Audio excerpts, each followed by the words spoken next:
Hello everyone, I am Priyanka Gaur. Welcome back to my channel learning with pace. आज का हमारा topic है the art of propaganda. Propaganda का मतलब होता है कि प्रचार प्रसार करना, लोगों तक अपनी आइडियोलॉजी पहुंचाना। तो नाजी पार्टी ने अपनी आइडियोलॉजी लोगों तक किस तरीके से पहुंचाई, उस आर्ट को हम यहाँ पर देखेंगे। The Nazi regime used language and media with care and often to great effect। तो नाजी रिजाइम ने अपनी आइडियोलॉजी को अच्छी तरह लोगों तक पहुंचाने के लिए सही भाषा का यूज़ किया। मतलब ऐसी भाषा जो सुनने में आपको लगेगी चिलिंग सी, मतलब ऐसा लगेगा कि अरे कुछ भी यहाँ गलत नहीं हो रहा है। मतलब जैसे कि इन्होंने मास किलिंग की, मास किलिंग के लिए इन्होंने कह दिया कि हम जूस का स्पेशल ट्रीटमेंट कर रहे हैं। अब सुनने वाले को तो ये लगेगा स्पेशल ट्रीटमेंट का मतलब है हाँ भाई उनकी खातिरदारी कर रहे हैं, उसकी हॉस्पिटैलिटी कर रहे हैं, राइट। तो नाजी पार्टी ने इस तरीके की लैंग्वेज का यूज़ किया जो काफ़ी डिसेप्टिव थी, एंड मीडिया का यूज़ भी उन्होंने बहुत केयरफुल तरीके से किया था। इन्होंने अलग अलग टर्म्स को कोइन कर डाला था, एंड अलग अलग टर्म्स जो इन्होंने कोइन की थी वो डिसेप्टिव तो थी ही बल्कि चिलिंग भी थी, मतलब दिल दहला देने वाली थी। Nazi never used the word kill and murder in their official communication. मतलब देख रहे हो कि ऑफिशियल कम्युनिकेशन में इन्होंने कभी भी किल एंड मर्डर वर्ड को यूज ही नहीं किया, बल्कि इन्होंने अपने वेरियस प्रैक्टिसेस को, मतलब अपने सभी गंदे गलत कामों को इस तरीके से शो किया जो बहुत ही डिसेप्टिव एंड चिलिंग थे। जैसे कि मास किलिंग के लिए ये वर्ड यूज करते थे कि हम जूस का स्पेशल ट्रीटमेंट कर रहे हैं, या फिर ये कहते थे कि हम जूस का ना फाइनल सॉल्यूशन कर रहे हैं। कैन यू इमेजिन, मतलब मास किलिंग कर रहे हैं। एक बेशर्मी की हद देखो कि ऐसे बोलते थे कि हम स्पेशल ट्रीटमेंट कर रहे हैं, फाइनल सॉल्यूशन कर रहे हैं। एंड डिसेबल्ड बच्चों को, डिसेबल्ड लोगों को भी मारा जाता था, जिसमें सभी डिसेबल्ड आ गए, बेसिकली विमेन आ गए, मैन आ गए, बच्चे आ गए, हर जेंडर के लोग आ गए। तो इनको यूथनेशिया दिया जाता था। तो ऐसा बोला जाता था कि इनको हम यूथनेशिया कर रहे हैं, मतलब कि इनको हम ना, यूथनेशिया का मतलब होता है कि पेन फ्री मौत करना, मौत मारना, मतलब जिसमें दर्द ना हो किसी को भी। जैसे कि अब यहाँ पर जूस को जो special treatment and final solution इनका दिया जाता था, वो कहाँ दिया जाता था? गैस चैम्बर में तड़प तड़प के मरते थे ये लोग। लेकिन यूथनेशिया क्या होता है कि ना ऐसी मौत देना जो बिल्कुल पेनलेस हो, ठीक है, जिसमें पेन ना हो, दर्द ना हो। इसके अलावा जूस को निकालने के लिए एंड नॉर्डिक जर्मन आर्यंस को चूज करने के लिए इन्होंने किस वर्ड का यूज किया कि सिलेक्शन एंड डिसइंफेक्शन, कि हम प्योर ब्लड जो रेस है ना, एंड जो सुपीरियर रेस है उसका तो सिलेक्शन कर रहे हैं, एंड डिसइंफेक्शन कर रहे हैं उनको। कैसे कि ये जो समाज के कीटाणु है ना, जैसे कि हिटलर की नज़र में समाज के कीटाणु, समाज के जो बुरे लोग थे वो थे जूज, डिसेबल्ड पीपल एंड अदर वो पीपल जो अनडिजायरेबल की कैटेगरी में आते थे। तो इसीलिए हिटलर ने ये वर्ड यूज़ किया, सिलेक्शन एंड डिसइंफेक्शन, कि हम प्योर ब्लड का सिलेक्शन कर रहे हैं, एंड इसके अलावा डिसइंफेक्शन का मतलब है कि हम उन्हीं प्योर ब्लड को ना डिसइंफेक्ट कर रहे हैं। और डिसइंफेक्ट कैसे करेंगे? इन जर्म्स को हटा के। जैसे कि आप अपने हाथ पे सैनिटाइजर लगाते हो, अपने हाथ पे सैनिटाइजर आप डिसइंफेक्ट करने के लिए लगाते हो, right. So in the same way juice को मारकर ये प्योर रेस को या सुपीरियर रेस को डिसइंफेक्ट करना चाहते थे। नेक्स्ट है इवैक्यूएशन। इवैक्यूएशन का मतलब है deporting people to gas chamber. तो जब जूस पीपल को एंड अदर लोगों को गैस चैम्बर तक लेके जाया जाता था तो इवैक्यूएशन वर्ड का यूज किया जाता था कि हम इवैक्यूएट कर रहे हैं इनको। Do you know what the gas chambers were called, कि गैस चैम्बर्स को क्या बोला जाता था? उनको गैस चैम्बर्स नहीं बोला जाता था, उनको कहा जाता था कि ये डिसइंफेक्शन एरिया है, एंड लुक लाइक बाथरूम। और बल्कि वो गैस चैम्बर्स ऐसे लगते थे जैसे कि बाथरूम हो, मतलब वहाँ पर ऐसे लगता था कि यहाँ पर लोग ना नहाने आते हैं, शावर लेने आते हैं, मतलब वहाँ फेक शावर हेड्स लगा रखे थे, right. Media was carefully using to win support for regime and popularise its world view. तो हिटलर ने मीडिया का यूज़ बहुत ही केयरफुल तरीके से किया ताकि लोगों का सपोर्ट मिले, इनकी आइडियोलॉजी को लोग सपोर्ट करें, एंड ये वर्ल्ड व्यू इनका जो था, मतलब इनका जो नज़रिया था वो पॉपुलर हो। और वर्ल्ड व्यू तो आपने देख ही लिया कि कितना घटिया किस्म का था। तो Nazi idea were spread through visual images, film, radio, poster, catchy slogans and leaflets. तो नाजी आइडिया को स्प्रेड किया गया विजुअल इमेजेस के थ्रू, मतलब कहीं पोस्टर लगा दिए गए जहां पर हिटलर को भगवान दिखा दिया, जूस को खराब दिखा दिया, है ना। फिल्म, रेडियो, पोस्टर, इसके अलावा स्लोगन्स बनाए गए जूस के अगेंस्ट, डिसेबल्ड लोगों के अगेंस्ट। इसके अलावा लीफलेट होती हैं जो एक तरीके का वो होता है, पैम्फलेट टाइप का होता है, जैसे कि मैं दिखाई देती हूँ आपको, शायद यहाँ पर होगा। हाँ, जैसे कि ये देखो, ये एक लीफलेट हो गया है ना। तो इस तरीके के मतलब बेसिकली ये पोस्टर ही होते हैं। ये देखो, ये है लीफलेट, ठीक है। इस तरीके से जो है लीफलेट तैयार किए गए, राइट। इनमें भी क्या किया गया कि जूस के अगेंस्ट बोला गया एंड नाजी आइडियोलॉजी को बहुत ही अच्छा दिखाया गया। एंड हमने तो ये तो देख ही लिया कि किस तरीके से हिटलर अपनी आइडियोलॉजी को लोगों तक पहुंचा रहा था, जैसे कि नाजी स्कूलिंग वो करवा रहा था, इसके अलावा यूथ ऑर्गेनाइजेशन वो करवा रहा था, ताकि किसी न किसी तरीके से जो वहाँ पर नॉर्डिक जर्मन आर्यंस हैं उनको अपनी तरफ प्योरली किया जाए एंड ये उनके मन में हेट्रेड पैदा कर दी जाए कि जूस सभी गंदे हैं, खराब हैं, ये हमारे लिए, हमारे देश के लिए कीड़ा है बेसिकली, इनको हमें हटाना होगा, राइट। तो इसीलिए जब वो उनको हटाते थे, जूस को हटाते थे, डिसेबल्ड लोगों को मारते थे, तो उनको मारने के लिए murder and killing word use ही नहीं किया। उन्होंने वर्ड भी ऐसा यूज़ किया जो बहुत ही चिलिंग से होते थे, मतलब बहुत ही दिल दहला देने वाले, ठीक है। अब जैसे कि देखो, मैं आपको एक एग्जाम्पल बताती हूँ। सपोज करो किसी की डेथ हो गई है, तो डेथ वर्ड थोड़ा सा ऐसा लगता है कि यार, मतलब थोड़ा सा ऐसा सुनने में एकदम से दिल दहला देने वाला लगता है। तो डेथ की बजाय अगर लोग पास अवे यूज़ करते हैं तो ये फिर भी सुनने के लिए मतलब थोड़ा लगता है कि ठीक है यार, pass away. But death word एकदम से बहुत ही ऐसे नेगेटिव सा वर्ड लगता है। सो इन द सेम वे इन्होंने सोचा कि मर्डर एंड किलिंग ये वर्ड ना सुनने में एकदम से ऐसे लगेंगे कि लोग इनके लिए, इनके अगेंस्ट भड़क जाएंगे, इसलिए इन्होंने special treatment, final solution, euthanasia, selection and disinfection ऐसे वर्ड यूज किए। समझ गए मेरी बात? In posters, groups identified as the enemies of Germans were stereotyped, mocked, abused and described as evils. तो पोस्टर्स में ग्रुप्स को कैसे दिखाया जाता था? अब पहले तो यहाँ ये समझो कि ये ग्रुप कौन है, जो हिटलर की नज़र में अनवांटेड लोग थे, उनके लिए ग्रुप वर्ड यूज किया गया।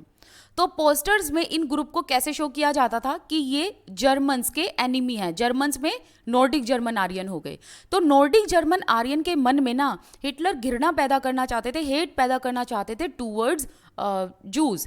एंड इसीलिए बार बार पोस्टर में, बार बार फिल्म में कैची स्लोगन्स के थ्रू ये दिखाया जाता था कि ये जो जूस है ना, ये जर्मन्स के एनिमी हैं, कट्टर दुश्मन हैं।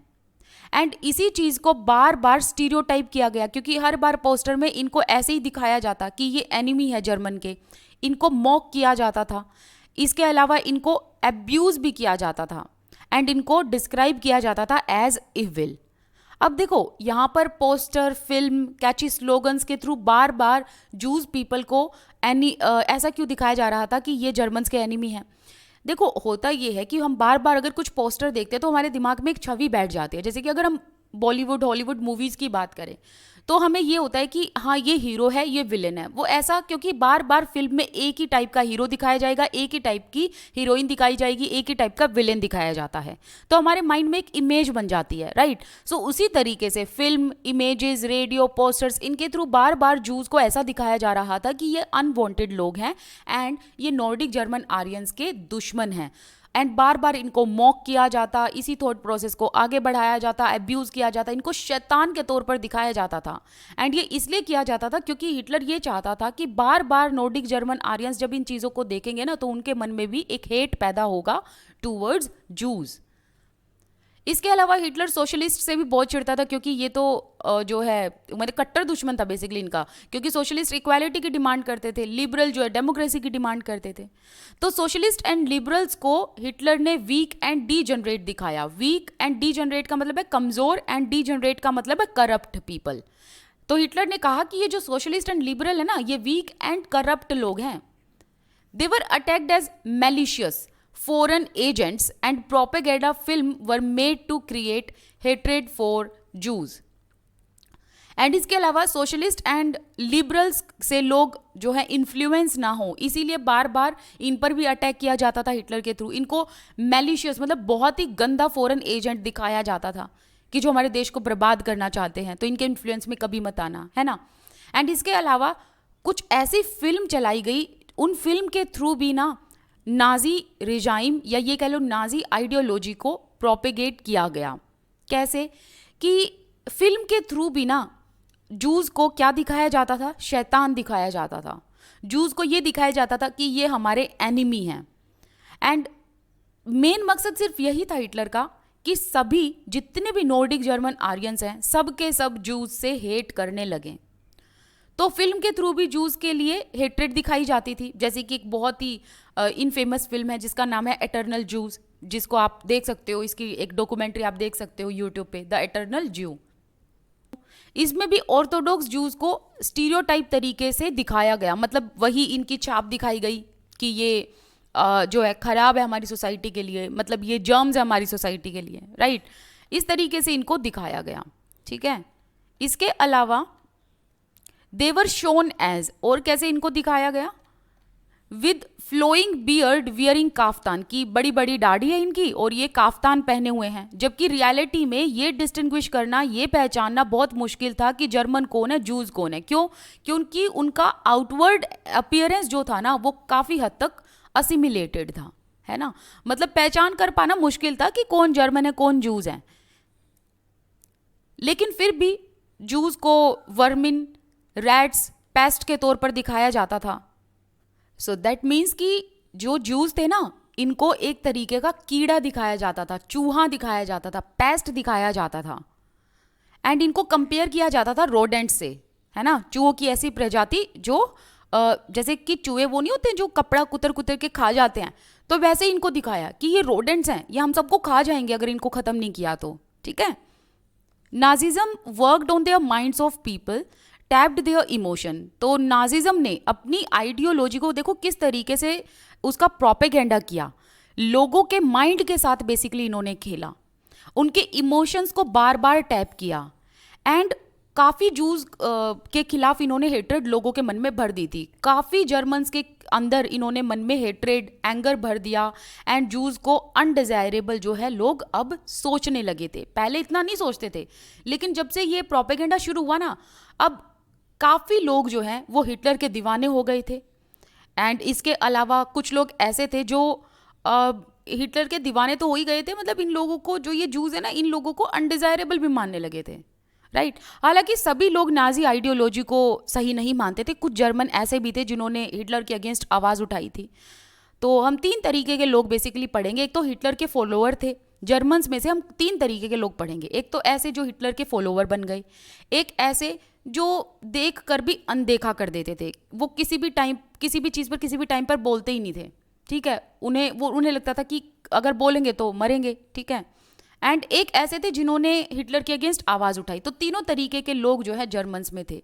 लेकिन ये जो लोग थे ना, जो हिटलर के कट्टर फॉलोवर थे, इनके मन में कहीं ना कहीं ये हेट्रेड, ये एंगर पैदा हो चुका था अगेंस्ट जूज, एंड उनको जूज को अब ये सब ना अनडिजायरेबल मानने लगे थे।